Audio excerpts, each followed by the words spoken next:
Sejam muito bem-vindos ao Plano Anual de Leitura Bíblica. Aqui, Pastor Everton Ferreira, e nós vamos te ajudar a ler a Bíblia inteira ainda este ano, através de um plano, através de um método. Essa Bíblia 365 dia e noite, ela já tem um plano todo organizado e nós estamos seguindo o mesmo.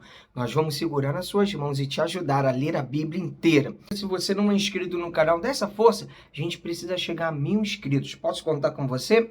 Se inscreva no canal, dá o like também, compartilhe para os seus contatos e grupos. Vamos à leitura de hoje.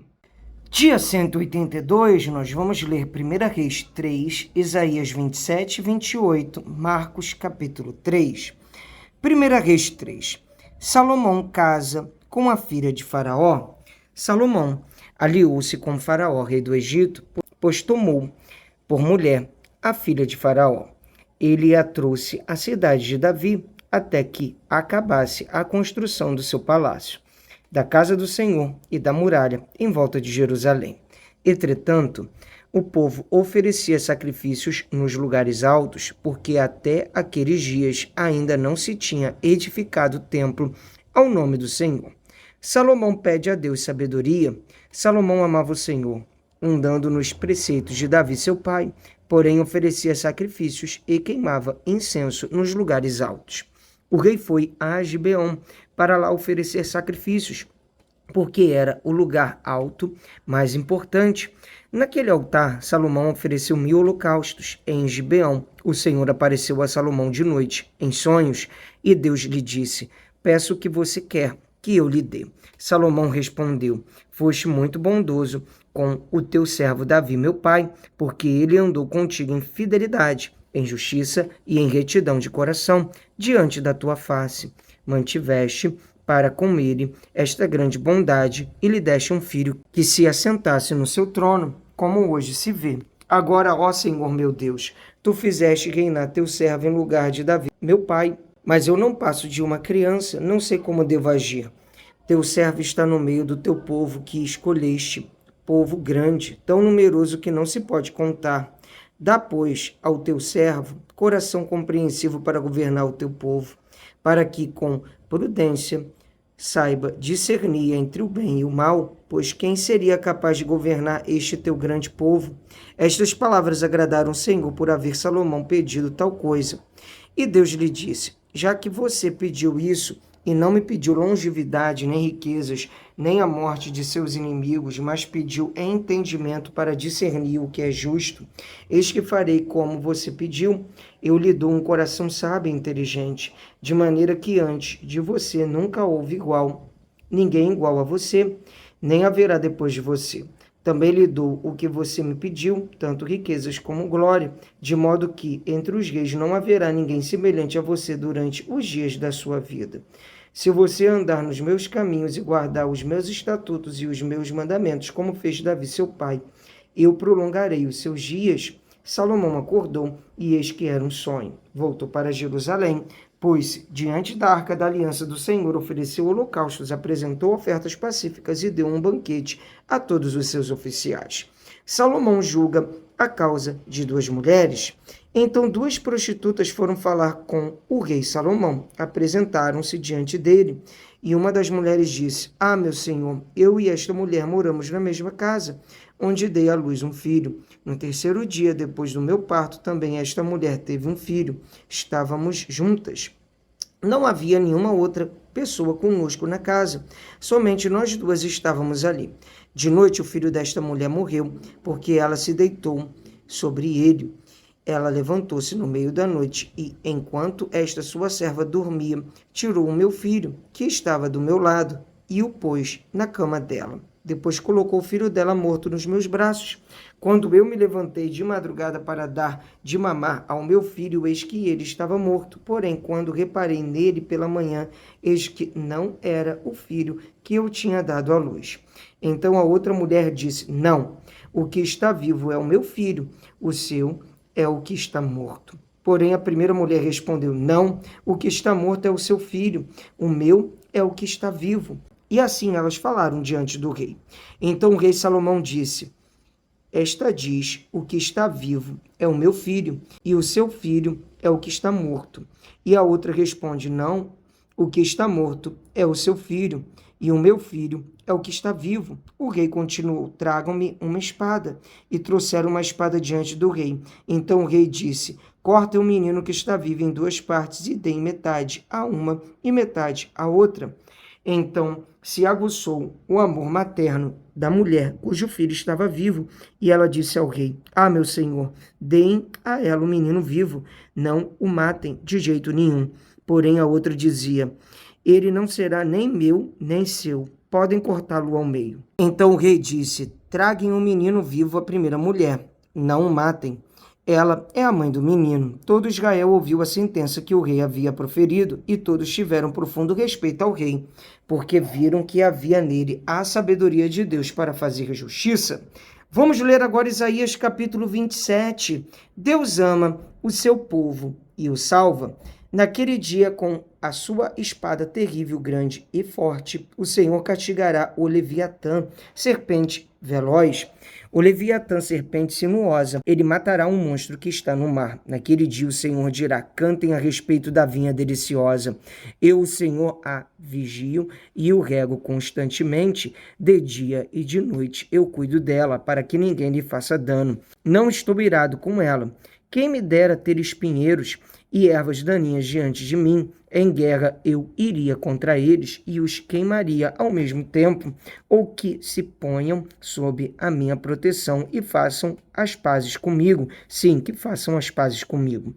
Virão dias em que Jacó lançará raízes, e Israel florescerá e brotará, e encherão o mundo de frutos. Será que o Senhor castigou Israel como fez com aqueles que castigaram seu povo? Ou o matou, assim como fez com aqueles que mataram o seu povo? Com Xô e exílio o trataste? Com forte sopro o expulsaste no dia do vento leste. Portanto, com isto será expiada a culpa de Jacó, e este será todo o fruto do perdão do seu pecado, quando ele fizer com que todas as pedras dos altares pagãos sejam esmigalhadas, como se fossem pedras de cal. Os postes da deusa Azerá e os altares do incenso não ficarão em pé, porque a cidade fortificada está solitária, é a habitação desamparada e abandonada como um deserto. Ali pastam os bezerros, ali eles se deitam e comem os ramos das árvores. Quando os ramos secam, são quebrados, então vêm as mulheres e os apanham para fazer fogo, porque este é um povo que não tem entendimento. Por isso, aquele que o fez não terá compaixão dele, e aquele que o formou não será gracioso para com ele. Naquele dia em que o Senhor debulhará o seu cereal desde o Eufrates até o ribeiro do Egito, vocês, filhos de Israel, serão colhidos um a um. Naquele dia se tocará uma grande trombeta, e os que andavam perdidos pela terra da Assíria e os que foram desterrados para a terra do Egito virão e adorarão o Senhor no Monte Santo em Jerusalém. A impenitência de Efraim será castigada.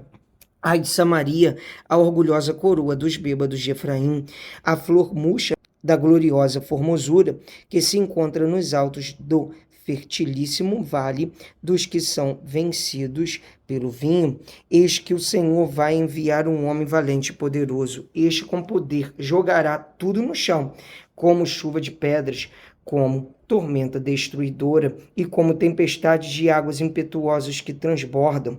A orgulhosa coroa dos bêbados de Efraim será pisada com os pés. A flor murcha da gloriosa formosura, que se encontra nos altos do fertilíssimo vale, será como fogo prematuro que amadurece antes do verão.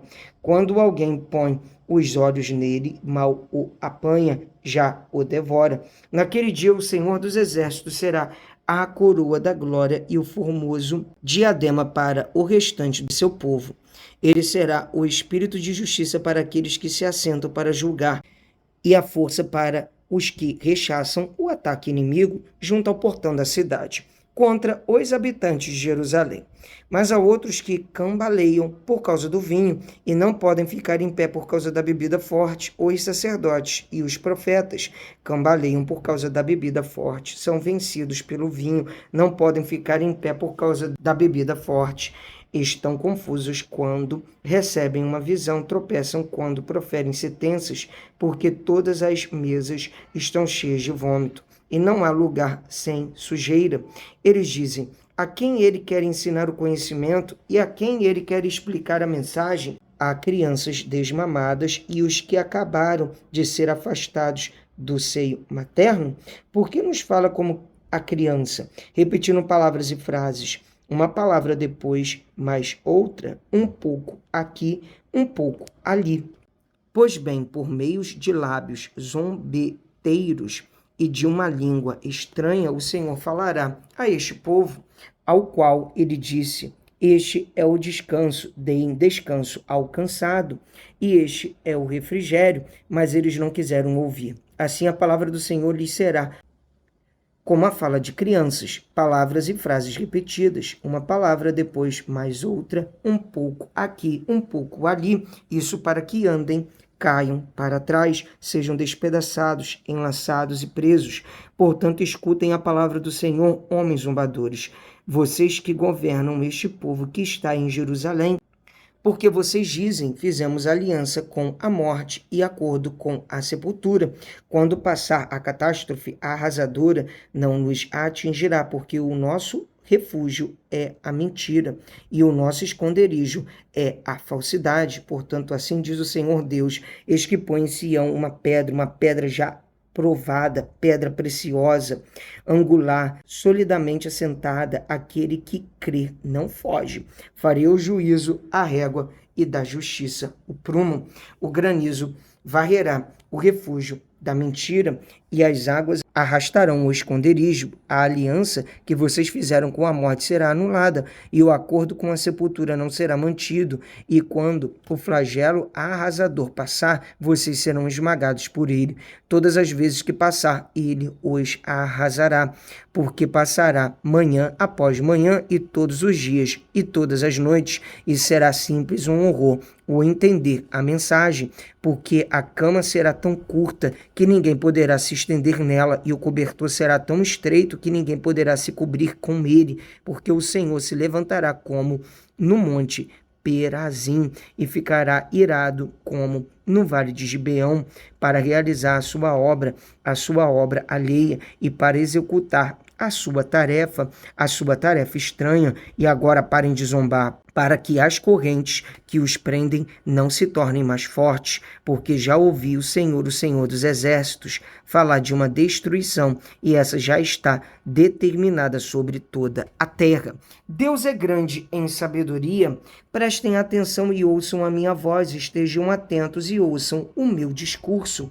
Será que o agricultor está sempre lavrando a fim de semear? Será que ele está sempre abrindo sulcos na terra e desfazendo os torrões? Não, pelo contrário. Depois de ter nivelado a superfície, ele espalha o endro, semeia o cominho, planta o trigo nos sulcos, a cevada no devido lugar e o centeio nas bordas, pois o seu Deus o instrui devidamente e o ensina, porque não se debulha o endro com instrumento de trilhar, nem se passa roda de carro sobre o cominho, mas o endro é debulhado com uma vara e o cominho com um pedaço de pau. O cereal é debulhado, mas o lavrador não o trilha sem parar. As rodas do carro passam por cima dele, mas os seus cavalos não esmagam os grãos. Também isso procede do Senhor dos Exércitos.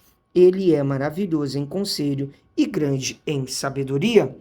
Vamos ler agora Marcos capítulo 3. O homem da mão ressequida. De novo Jesus entrou na sinagoga e estava ali um homem que tinha uma das mãos ressequida. E estava observando Jesus para ver se curaria aquele homem no sábado, a fim de o acusarem. Jesus disse ao homem da mão ressequida: venha aqui para o meio. Então lhes perguntou: é lícito nos sábados fazer o bem ou o mal, salvar uma vida ou deixar morrer? Mas eles ficaram em silêncio.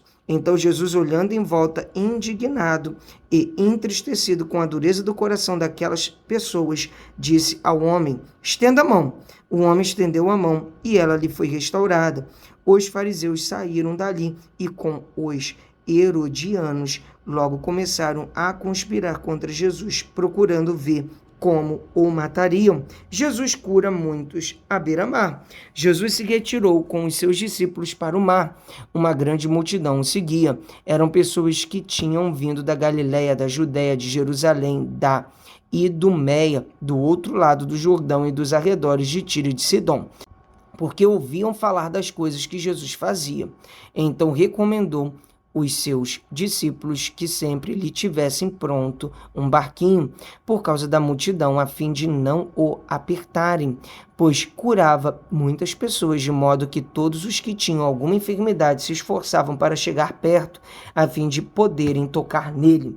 Também os espíritos imundos, quando ouviam, prostraram-se diante dele e gritavam: "Você é o Filho de Deus!"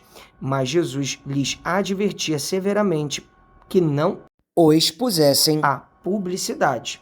Os 12 apóstolos. Depois Jesus subiu ao monte e chamou os que ele quis, e vieram para junto dele. Então designou 12, aos quais chamou de apóstolos, para estarem com ele e para os enviar a pregar e a exercer a autoridade de expulsar demônios.